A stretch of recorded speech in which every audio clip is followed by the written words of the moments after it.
ನಿನ್ನೆ ಪ್ರದೇಶ ಕಾಂಗ್ರೆಸ್ ಅಧ್ಯಕ್ಷರ ಜವಾಬ್ದಾರಿ ಸ್ವೀಕಾರ ಸಮಾರಂಭದಲ್ಲಿ ಭಾರತೀಯ ಜನತಾ ಪಾರ್ಟಿಯ ಮೇಲೆ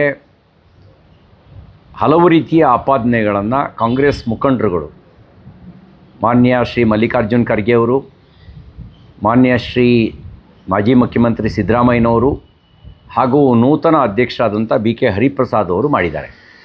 ಅವರ ಆಪಾದನೆ BJP ಸಂವಿಧಾನ ವಿರೋಧಿ ಅಂತ ಹೇಳಿದ್ದಾರೆ. ಯಾರು ಸಂವಿಧಾನ ವಿರೋಧಿ? ಸಂವಿಧಾನಕ್ಕೆ ಇದುವರೆಗೂ ಆಗಿರುವ ತಿದ್ದುಪಡಿಗಳು 106. ಅದರಲ್ಲಿ 75ಕ್ಕೂ ಹೆಚ್ಚು ತಿದ್ದುಪಡಿಗಳನ್ನು ಮಾಡಿದ್ದು ಕಾಂಗ್ರೆಸ್ ಪಾರ್ಟಿ. ತಿದ್ದುಪಡಿಯನ್ನು ತನ್ನ ಸ್ವಾರ್ಥಕ್ಕಾಗಿ ಮಾಡಿದ್ದು ಕಾಂಗ್ರೆಸ್ ಪಾರ್ಟಿ. ಅಧಿಕಾರ ದುರುಪಯೋಗ ಪಡಿಸ್ಕೊಳ್ಳೋಕೆ ಮಾಡಿದ್ದು ಕೂಡ ಕಾಂಗ್ರೆಸ್ ಪಾರ್ಟಿ. ತುರ್ತು ಪರಿಸ್ಥಿತಿ ಹೇರಿ ಪ್ರಜಾಪ್ರಭುತ್ವದ ಕತ್ತು ಹಿಸುಕಿ ಸಂವಿಧಾನದಲ್ಲಿ ಕೊಟ್ಟಂಥ ಮೂಲಭೂತ ಹಕ್ಕುಗಳನ್ನೇ ಮೊಟಕುಗೊಳಿಸಿ ವಿಪಕ್ಷದ ನಾಯಕರುಗಳನ್ನು ಜೈಲಿಗೆ ಇಟ್ಟಿದ್ದು ಕಾಂಗ್ರೆಸ್ ಪಾರ್ಟಿ. ಪ್ರಜಾಪ್ರಭುತ್ವ ವಿರೋಧಿಗಳೂ ಕಾಂಗ್ರೆಸ್ಸಿಗರೇ, ಸಂವಿಧಾನ ವಿರೋಧಿಗಳೂ ಕಾಂಗ್ರೆಸ್ಸಿಗರೇ. ತುರ್ತು ಪರಿಸ್ಥಿತಿಯ ಸಂದರ್ಭದಲ್ಲಿ ಯಾವುದೇ ಚರ್ಚೆಯನ್ನು ಮಾಡದೆ ಸಂವಿಧಾನದ ಒಳಗೆ ಸಮಾಜವಾದಿ ಮತ್ತು ಜಾತ್ಯತೀತ ಅನ್ನುವ ಪದವನ್ನು ತುರುಕಿದ್ದು ಕಾಂಗ್ರೆಸ್ ಪಾರ್ಟಿ. ಯಾವ ಪದವನ್ನು ತುರುಕೋದಕ್ಕೆ ಡಾಕ್ಟರ್ BR ಅಂಬೇಡ್ಕರ್ ಅವರು, ಸಂವಿಧಾನ ಶಿಲ್ಪಿ ಅಂಬೇಡ್ಕರ್ ಅವರು ಖಡಾಖಂಡಿತವಾಗಿ ವಿರೋಧ ಮಾಡಿದ್ರು, ಅದೇ ಪದವನ್ನು ತುರುಕುವ ಕೆಲಸವನ್ನು ತುರ್ತು ಪರಿಸ್ಥಿತಿ ಕಾಲಘಟ್ಟದಲ್ಲಿ ಮಾಡಿದ್ರಿ.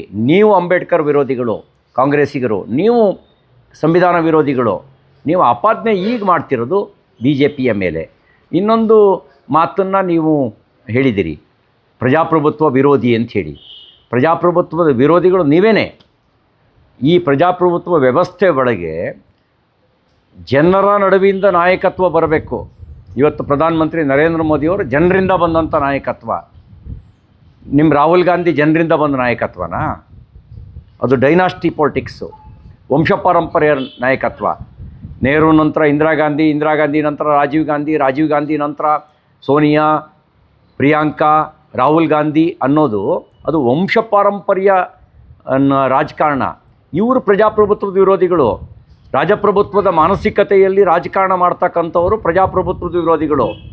ನೈಜ ಪ್ರಜಾಪ್ರಭುತ್ವದ ಲಕ್ಷಣವೇ ಜನರ ನಡುವೆ ಜನರ ಬದುಕನ್ನು ಆಧರಿಸಿ ಜನಪರ ಹೋರಾಟ ಮಾಡಿ, ಜನಪರ ಕಾರ್ಯ ಮಾಡಿ ರಾಜಕಾರಣ ಮಾಡ್ತಕ್ಕಂಥ ರಾಜಕಾರಣ ಇದೆಯಲ್ಲ, ಅದು ಪ್ರಜಾಪ್ರಭುತ್ವದ ನೈಜ ಆಶಯವನ್ನು ಬಿಂಬಿಸುತ್ತೆ. ವಂಶಪಾರಂಪರ್ಯವಾಗಿ ಬರ್ತಕ್ಕಂಥ ಅದರಿಂದ ಮಾಡ್ತಕ್ಕಂಥ ರಾಜಕಾರಣ ಪ್ರಜಾಪ್ರಭುತ್ವ ವಿರೋಧಿಯಾಗಿರ್ತಕ್ಕಂಥ ರಾಜಕಾರಣ. ಇನ್ನು ಒಂದು ಮಾತನ್ನು ಹೇಳಿದ್ದೀರಿ, ಹಿಂದೂ ಸಂವಿಧಾನದ ಮೊದಲ ಪುಟದಲ್ಲೇ ಶ್ರೀರಾಮನ ಚಿತ್ರ ಇದೆ ರೀ, ಶ್ರೀಕೃಷ್ಣನ ಚಿತ್ರ ಇದೆ, ಬುದ್ಧನ ಚಿತ್ರ ಇದೆ. ಇದೆಲ್ಲ ಏನಂತ ತೋರಿಸುತ್ತೆ? ಭಾರತನ ನೀವು ಈ ಶರಿಯಾ ಮೂಲಕ ನೋಡ್ಲಿಕ್ಕೆ ಬರುತ್ತಾ? ಭಾರತವನ್ನು ನೀವು ಇನ್ಯಾವುದಾದ್ರು ರೂಪದಲ್ಲಿ ನೋಡ್ಲಿಕ್ಕೆ ಬರುತ್ತಾ? ಭಾರತವನ್ನು ನೋಡಬೇಕು ಅಂತ ಹೇಳಿದ್ರೆ ರಾಮ, ಕೃಷ್ಣ, ಬುದ್ಧ, ಬಸವ ಇವರ ಮಾದರಿಯಲ್ಲೇ ನೋಡಬೇಕು ನೀವು. ಇವರೆಲ್ಲರ ದರ್ಶನಗಳಲ್ಲೇ ಅದರಲ್ಲಿ ಸರ್ವಪಂಥ ಸಮಭಾವ ಇದೆ. ಭಾರತೀಯ ಚಿಂತನೆಗಳಲ್ಲೇ ಸರ್ವಪಂಥ ಸಮಭಾವ ಇದೆ. ಇದನ್ನೇ ಹಿಂದುತ್ವ ಅಂತ supreme court way of life ಅಂತ ಹೇಳಿದೆ. ಹಿಂದುತ್ವ ಇಲ್ಲದೇ ಇದ್ದರೆ ಭಾರತ ಯಾವತ್ತೂ ಭಾರತವಾಗಿ ಉಳಿಯೋಕ್ಕೆ ಸಾಧ್ಯ ಇಲ್ಲ. ಅದು ಅಫ್ಘಾನಿಸ್ತಾನದ ಥರನೋ, ಪಾಕಿಸ್ತಾನದ ಥರನೋ, ಬಾಂಗ್ಲಾದೇಶದ ಥರನೋ ಪರಾವರ್ತನೆ ಆಗಿಬಿಡುತ್ತೆ. ಆ ಪರಿವರ್ತನೆ ಆಗಬಾರ್ದು ಅನ್ನೋದೇ ನಮ್ಮ ಆಶಯ. ಅದಕ್ಕಾಗಿ ನಾವು ಅಭಿವೃದ್ಧಿಯ ಜೊತೆಗೆ ಬಡವರ ಕಲ್ಯಾಣದ ಜೊತೆಗೆ ಭಾರತವಾಗಿ ಉಳಿಬೇಕು ಅನ್ನೋ ಕಾರಣಕ್ಕೆ ಭಾರತೀಯ ಜನತಾ ಪಾರ್ಟಿ, ರಾಷ್ಟ್ರೀಯ ಸ್ವಯಂ ಸೇವಕ ಸಂಘ ಸಾರ್ವಜನಿಕರ ನಡುವೆ, ಜನರ ನಡುವೆ ಕೆಲಸ ಮಾಡ್ತಾಯಿದೆ. ನಿಮ್ಮ ಉದ್ದೇಶ ಏನು?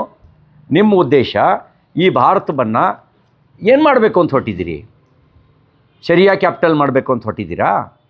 ಈ ನಿಮ್ಮ ಮಾನಸಿಕತೆ, ಈ ಒಂದು ಮಾನಸಿಕತೆಯ ಕಾರಣಕ್ಕೇ ನೀವು ಅಧಿಕಾರದಲ್ಲಿದ್ದ ರಾಜ್ಯಗಳಲ್ಲೆಲ್ಲ ಅಧಿಕಾರ ಕಳ್ಕೊಳ್ತಾ ಬಂದ್ರಿ.